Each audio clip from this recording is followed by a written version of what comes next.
Hi, I'm Alana and this is Button Bash. An uncensored version of Left 4 Dead 2 is finally coming to Australia for the PC. Prior to getting the sweet R18 rating allowed in the country, Left 4 Dead 2 had to be launched as a super censored MA15+ version. It had all the good stuff cut out like decapitation and limb dismemberment. I mean, what was the point really? All I've ever wanted in life was to decapitate a zombie. Is that weird? It was actually horribly glitchy on launch as a result of some of these half-assed modifications as well, but the original uncensored version of the game was illegal to sell, rent, or promote in any way within the country, so Australians didn't really have much of a choice. Now, however, the game is being reclassified in Australia as R18, and so the uncensored version is set to release. The new classification includes warnings for mild impact language, strong impact themes, and high impact violence. Apparently, Valve actually resubmitted the game to the Australian Classification Board themselves, and a Valve representative said, "We are delighted that the full version of Left 4 Dead 2 will be available to fans age 18+ in Australia. We are making plans to deliver that version to those who already have purchased the game. We will announce more details on that soon."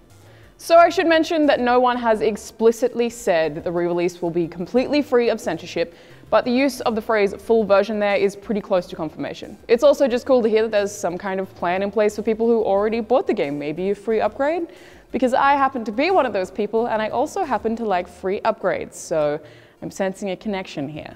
It's a sign. A new game mode has been introduced to Titanfall, which is completely Titan-free. This comes as part of the game's 6th major update to the Xbox One and PC versions, and it's essentially an 8 vs 8 skirmish mode, which also gets rid of AI bots for that sort of authentic FPS feel. It seems weird for an FPS that was actually initially praised for being unique and different to introduce a game mode totally contrary to that, but I'm just intrigued to see how many people actually end up playing it. But more importantly, what do we call that game mode when we're playing it? Is it just fall? No fall? Titan stay? Titan no? Nothing fall? Come to think of it, we'd probably still just call it Titanfall because that's like a lot easier, so disregard that. Respawn Entertainment also announced that Marked for Death, which is a game mode that makes one player a high value kind of target for everyone else to hunt down, is going to be staying as a permanent game mode. Respawn said, "When we first introduced Marked for Death, we were planning to rotate it out for another mode after a couple of weeks. But the enduring popularity of the mode convinced us to bring it on full-time." EA has already released a patch for The Sims 4 to fix some admittedly funny bugs, including babies incorrectly hibernating in household inventories. I hate it when babies hibernate in my household inventory. Get your own inventory to hibernate in, baby, and get a job while you're at it, you lazy bum. But some fixes actually include a crash in build mode where fences think that they're actually rooms, the game becoming non-responsive when Sims attempt to go on a date with the Grim Reaper, which EA also commented on by saying, "The Reaper still loves your baby. He's just too busy to go on a date with every lovelorn Sim that vies for his attention." And one I am particularly grateful for, babies no longer multiply if left in the household inventory while editing the lot via Manage Worlds. Thank God. Seriously, babies, stop hibernating and multiplying and become useful members of society already. Get it together.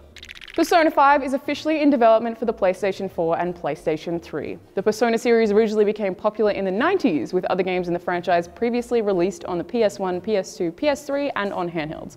For those who aren't already aware, it's basically a cult JRPG series that focuses on groups of teenagers who can summon facets of their psyche into the physical world, known as personas.